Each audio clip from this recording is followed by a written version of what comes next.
Alrighty, everybody. What's going on, everybody? Welcome back here to another live here. Happy late Sunday, June 22nd, my friends. Hope everyone is doing well. So, we got a bit of an update here for y'all here for today, both in the tropics and in severe weather land. We got a little bit of both going on here. And actually, we have some activity in the Atlantic we'll talk about here today. It's actually a first. We actually have our first little set of tropical activity here, or subtropical activity, but we are watching an area here. But what's up, everybody? Hope everyone's doing good. Let's see who we got here today. We have Tabletop, we have Nilda, we have JHH, we have Ghosted, Jeff, Sharon, Roadster Jim. Hope you guys are doing well. It's obviously good to have the crew back here, and of course, if you're new to the channel, welcome. Glad to have you guys here as well. So, anyways, folks, let's start off with the basics here. We're going to get into the severe weather threat here for today. We do have a pretty big slight risk here up across the plains in the upper Midwest here. That is a severe threat level 2 on the scale of 5. So tornado risk today, we do actually have a decent risk out there for tornadic activity here. Still got that 5% chance here overall. Hopping over to radar here, you can actually see we do have a little bit of storms popping off, a little bit of showers going on. Nothing really big happening right now.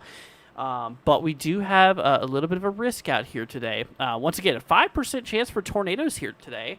Or tonight, up here across the central northern side of Minnesota, with that 2% extending all the way down into Nebraska here. Overall. And then hopping over to the wind threat here, we do have a really long risk, basically going all the way from Canada to Mexico regarding today's or tonight's severe weather risk here overall. So there is a little bit of a concern here. Now, first of all, probability-wise, the brown indicates a 5% chance probability of damaging winds to occur, while the yellow indicates a 15% chance. So a little bit greater of probability here across the yellow. Now, you might have noticed that that black dashed area here up in Minnesota. Now, this is actually what we call the hatch risk, or the significant risk for damaging winds. So what that means is that today, or tonight, across some of these regions here in central and upper kind of northeastern Minnesota, there's going to be a potential for some quite strong wind gusts out there. So, hopping over to the discussion here from the Storm Prediction Center here. They did mention here, let's see, hailstones greater than 2 inches in diameter possible. Let's see, just briefly scanning over this. I don't see anywhere where they mention the wind speeds, per se. I mean, it's probably on there, but, you know, I'm probably just not seeing it. Oh, there we go. With gusts above 70 miles an hour possible. There we go. So, you know, quite strong winds will be possible tonight up here across the regions in that dashed region overall. So, we do need to be watching out for damaging winds. That is kind of one of the leading concerns here. Now, also, we have a pretty similar risk regarding the hail threat here. As you can actually kind of see here, the hail risk is also a 15% risk with a hatch risk out there as well for hail. So across this black dashed area here, this is where we do have a shot for hail 2 inches in diameter, perhaps maybe even a little bit larger. Could be quite possible up there. So Minnesota, central northern side, you guys really got to be looking out tonight for that possibility overall. And of course, like we mentioned here, that risk does extend into areas like the Central Plains, throughout like Nebraska and Kansas and whatnot. Activating our warnings and watches here, we do actually have a tornado warning up in northern Minnesota. It appears to be probably in more of the rural areas here. Locations impacted include Birchdale, Franz. I don't know how you say that. I better not even give it a try. I'd probably completely butcher it. But yeah, you guys can see it on the screen here. Franz, State Park, and Manitou.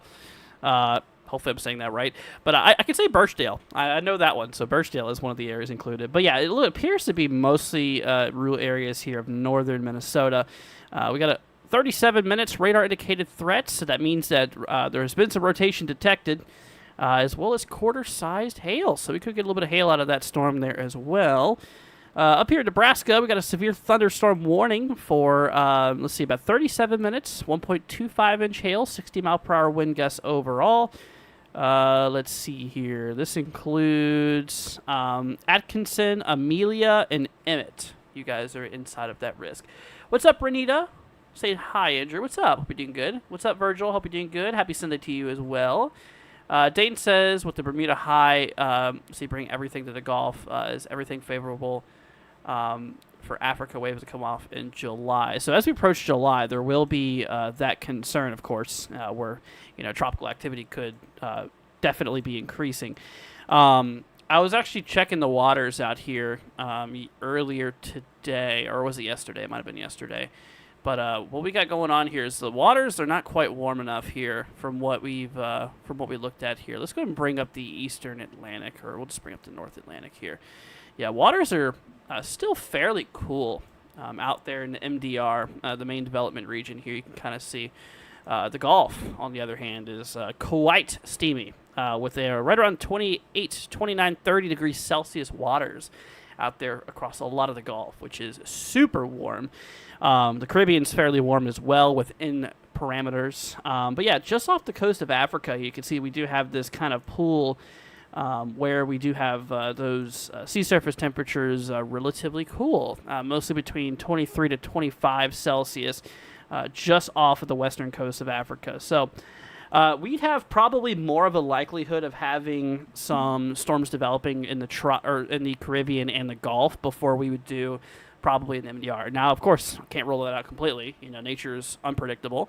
But if I were to say, it would probably be some of the first activity. The heavy activity would probably be in the Caribbean or the Gulf. That's not for sure, but it is possible. But yeah, given the current MDR status, though, it's definitely a little bit too cool. So typically, you want those sea surface temperatures values, the surface temperature water or of the water, to be right around 26 or Celsius or greater, essentially.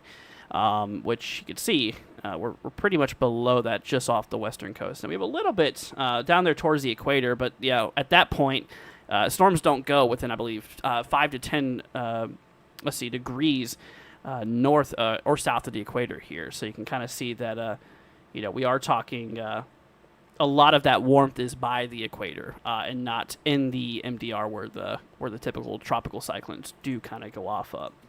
So, with that being said, it is a little early right now for all of that. But as we continue to get that heating and everything going on, would not be surprised if it does eventually start to kick up here, probably within the next couple of months. Let's see here. How are things looking over Michigan over the next couple of days? Well, today, not really much going on. Tomorrow, though, for central northern side, especially the northern side of Michigan, we should be weather aware out here. We should be looking out there for portions of like northern Michigan here. We have a decent risk for severe weather tomorrow. We got a pretty big 2% risk out here tomorrow for the threat here. So that extends all the way from Kansas up through Iowa and throughout like Wisconsin and a little bit of northern Michigan here. So a little tornado threat tomorrow. Damaging winds, 15% risk here across the yellow. And of course, we have that 5% chance across the brown. And of course, the hail threat, we do have that just that really big 5% essentially. Then day 3, we do have another little risk here for a bit of severe weather potential, which that is going to be here for day 3 is going to be there for Wednesday. Tuesday, right? Yeah, Tuesday. Since today's day 1, technically still is Sunday. Which today's day 1. Day 2 would be Monday. Day 3 would be Tuesday. So, yeah, this would be on Tuesday here. But anyways, a little bit of a risk out there. And this actually does extend it to the northeast here for Tuesday. We got a little bit of a slight risk here. Remember, once again right now, from what we can tell for day 3, there is no probability breakdowns. That's only between days 1 and 2. But we do have this little slight risk up there in the eastern side of Wyoming, like western Nebraska, going on here for Tuesday. What's up, SPC? What's up, Cheryl? Saying hello. How's everyone? I'm doing pretty good. Hopefully you're doing good yourself. Let's see here. Do I know how many hurricanes Texas and Louisiana will get this year? There's no way of being for sure. There is absolutely no way of being for sure. I can't tell you any numbers because that's just simply up to nature, and if nature decides to throw a couple that way, it could. But yeah, there's really no way of being for sure, if they were. It just depends on the steering currents, and other parameters at a given moment, which is just something we cannot really forecast too well, like that far out. This is typically we can see a lot of those, main parameters here within a week, typically. But within the next week, there's absolutely no threat for you guys out there. So that's good. But yeah, there's really no way of knowing for sure until that threat appears. But, given the nature, it is not off the table. So we'll have to see. Let's see here. Thanks, because right now we have excessive heat warnings. I think a lot of people do. It's been super hot lately. It's been very hot. A very, very hot start to summer. Oh, man, it's been quite toasty out there. So speaking of, let's hop over to models, y'all. We're gonna talk about things. First of all, actually, let's talk about this guy up in the Atlantic here. This is some new development. Actually kicked up pretty quickly. It was actually a 10% this morning here. It is now a 40% chance probability. So they've been up in this thing pretty quickly. So what that means is that over the next 48 hours to the next 7 days, there's a 40% chance probability of subtropical development here. So this is just outside of the tropical region here. But this is potential for development. It is a disturbance. Showers and thunderstorms are showing some signs of organization in association with the area of low pressure located about 450 miles east of Bermuda. Earlier satellite wind data indicated a system, provided a well-defined a well-defined surface circulation. In addition to organization of shower and thunderstorm activity, could lead to formation in the short-lived tropical depression over the next day or so. So that is possible. We'll have to see. We'll have to see how that does play out there. But anyways, so yeah, that's a 40% chance. We'll get into models here in a minute. Then we have another risk out here in the EPAC, the Eastern Pacific, that we've been kind of tracking here. This is still 70% chance probability here in the next 7 days or the next week. So the risk is high. There's a good likelihood that this thing will turn into at least a depression. We'll look at the models for that as well coming up here. And throughout the next 2 days, we now have a 10% chance, which is still highly unlikely that this thing's going to develop here in the next 48 hours. So, that's kind of a little bit unlikely right now. Looking at the satellite imagery, kind of see this big mess out here in the Eastern Pacific. We got some convection going on here, but still far from anything organized. Really. And you can see hopping over here to that one up there in the hopping over to the one up here in the Atlantic waters. You can see that there is definitely a little bit of convection going on here, and a little bit of organization has kind of shown itself, which is very interesting.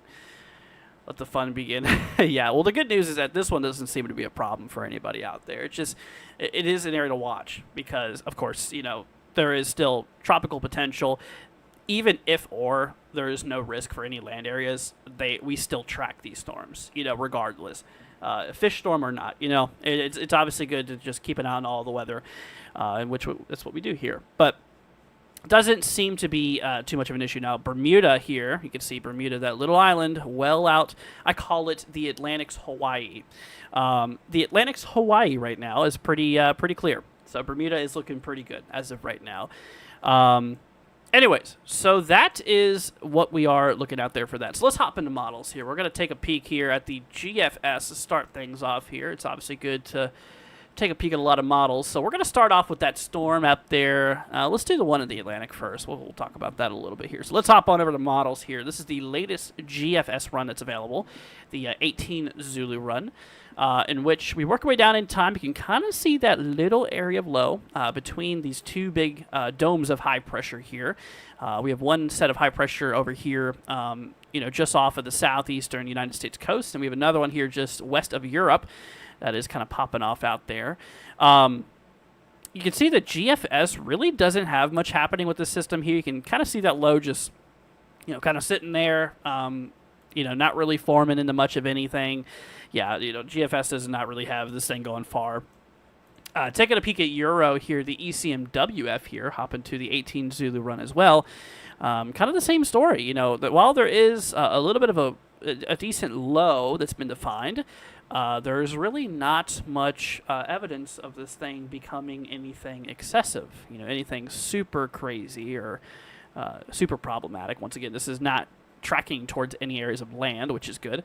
But yeah, there's really not much going on here at the Euro as well. CMC model here, also this is actually the 12 Zulu run here, latest one we got available. Kind of the same thing. So really not a lot expected out of the system here. We're being quite honest with you. Yeah, there's really not a whole lot going on, but it is an area to watch as a short-lived depression couldn't be ruled out here. We've been seeing some better organization throughout the day today. So things been kind of kicking up in a little bit, and has been doing some decent organization here today. So that's what leaded to the Hurricane Center to increase those probabilities here from 10% this morning to now a 40% chance overall, and 48-hour outlook here. So now let's take a peek at the Eastern Pacific. Let's hop to the EPAC here. We're going to hop back to GFS for a moment. Now this one I think could be a little bit more of a likelihood storm to possibly develop into something. Here's the 18 Zulu. Really an interesting kind of take here. So we do have this low. You can kind of see just south of Central America here, or just off the coast of Central America.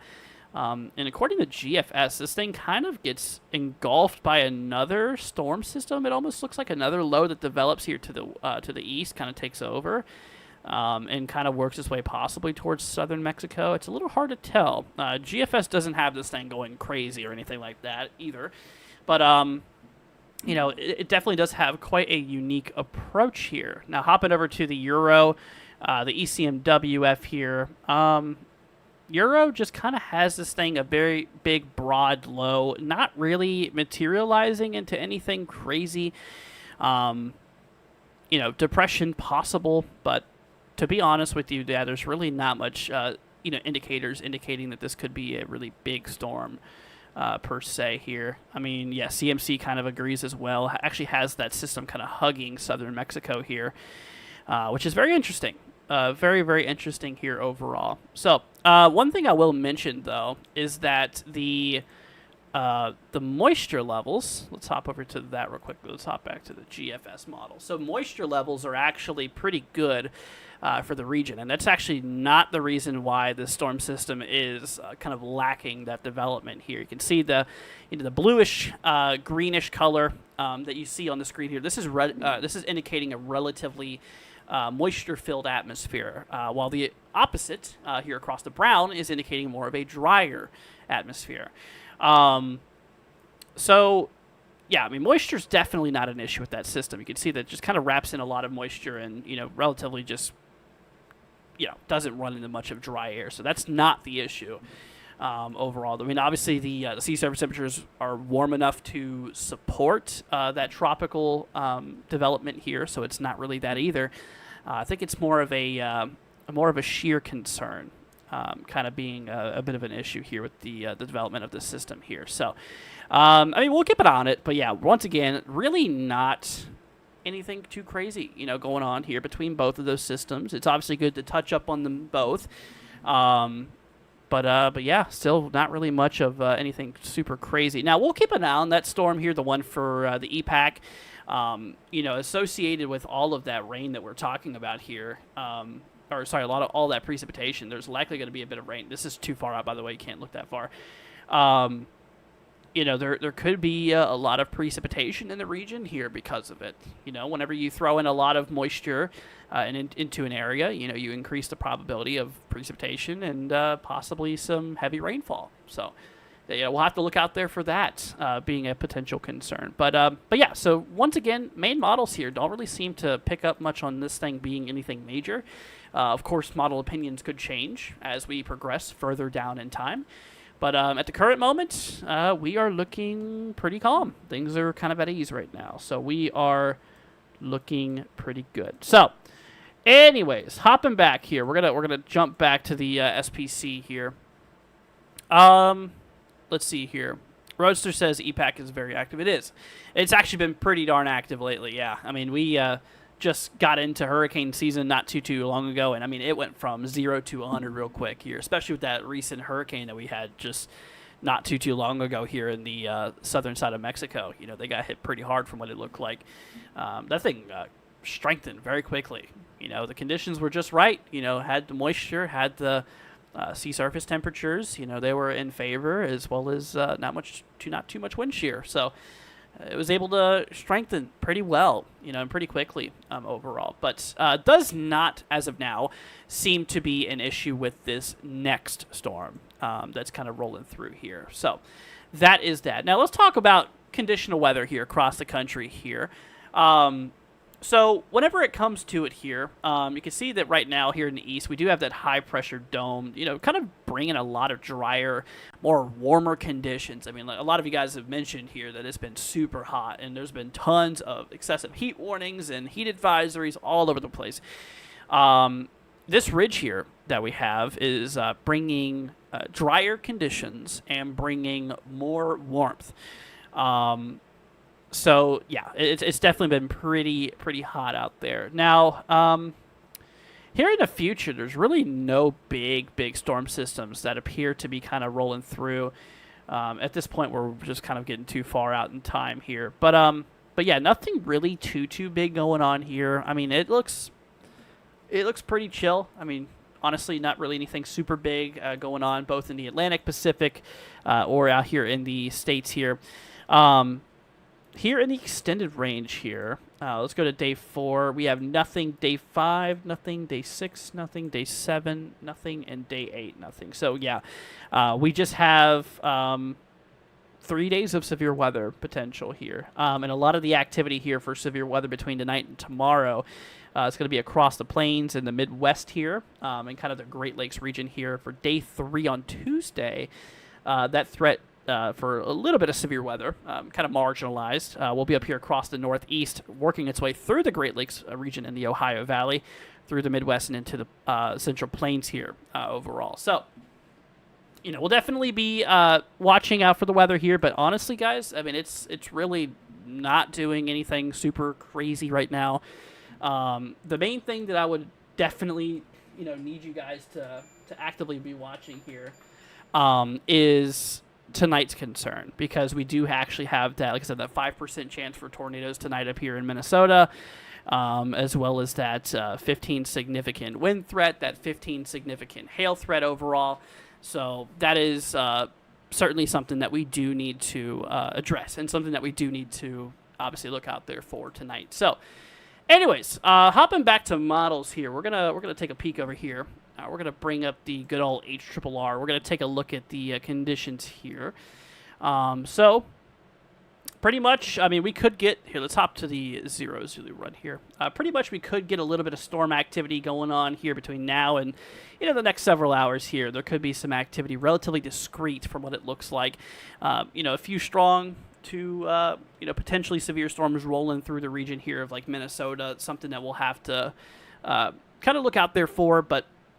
once again, the threat is fairly spread out.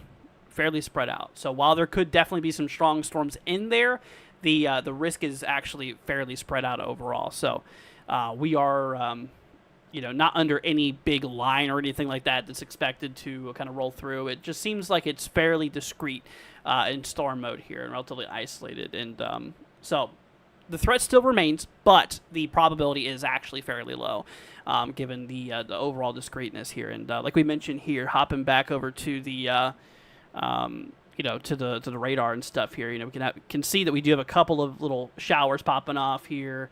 Of course, we do have that isolated storm up here in the northern side of Minnesota. We do have that tornado watch expires in 33 minutes here.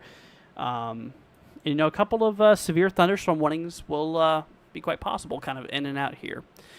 But honestly, y'all, to be honest with you guys, that's pretty much all that's going on here. Really not much to report at the time being. Just once again, a little bit of an activity here in the Gulf, or sorry, not the Gulf, the the Atlantic here. It's shown some pretty good support today here of development here. Of course, we do have the Eastern Pacific here as well, which has a decent chance of development to at least a depression, but not really anything super crazy. No big systems coming in for the U.S. anytime soon. So, to be honest with you, y'all, there's really not a whole lot to talk about here. So we're probably going to call it soon here. We're going to call an early stream tonight because just wanted to hop on here for about a half hour or so and just kind of give you guys an overview of what's going on here. But you know what? Honestly, guys, we're looking pretty good. We're looking pretty well. But like I mentioned here, we do have that possibility, though, for a little bit of severe weather here tomorrow as well, up across the Great Lakes region here, upper Midwest, and a little bit of the Central Plains here again. Tornado-wise, 2% chance overall. We do have that 15% wind threat and that 5% hail threat here for tomorrow. So we'll need to look out for that. What's up, Scott? Hope you're doing good. What's up, Brandy? Y'all kind of hopping in at the last moment here. Yeah, we're doing a very, very short live stream today because, like I mentioned, there's really not much to talk about here currently. So tomorrow, I don't plan on going live, but I will probably do a video. I do plan on probably getting a video out for you guys here, just talking about kind of what we talked about today, just the updates on it. So I really want to kind of push to do our daily updates again like that, like we used to. So we're gonna work on that here because it's it's good to be back. Back in the sea here and reporting the weather because, like I said, I was taking a bit of a time to myself. I needed a vacation for a little bit, so I just took a little bit of time off here. But we are back in business, and we are ready to rock the tropics this year, man. I tell you, as soon as we get some systems popping up, we are going to be on it, dude. I tell you, we are going to be on it. Tropical season is my favorite season of all. I don't like the destruction that these storms cause, but tracking the tropics, there's just something about it, man. Something that I've always been very passionate about. I always do love. So you can count on me definitely being here for the tropics, both in EPAC this year. This year we're really focusing a lot on the Eastern Pacific as well. So we'll definitely be there to help you guys out. But anyways, my friends, no problem, Renita. No problem. Thank you, Brandy. I appreciate it, my friend. But all right, everybody. Thank you all for joining. We're going to roll off here for now. I'm going to go ahead and call it a stream here. If you guys did enjoy it, leave a like. Hit that subscribe button. Be greatly appreciated. Yeah, Roadster, it is. It is definitely ramping up. We got our first little system here in the Atlantic that's been doing pretty decent here. So we'll definitely keep an eye out there for that. But all right, everybody. Y'all take care. Have a wonderful, wonderful rest of your night. We'll see you guys tomorrow in a video. But once again, I don't plan on doing a stream tomorrow because I don't think we're going to need it. But all right, everybody, thank you all for joining. Sorry about the quick live stream today, but, we got a 30-minute update out there for you guys. Once again, not a whole lot of craziness going on now, so we are doing pretty good. All right, everybody, y'all take care. Have a wonderful rest of your day, and we'll see you guys in the next one. Peace out, my friends. Catch y'all later on.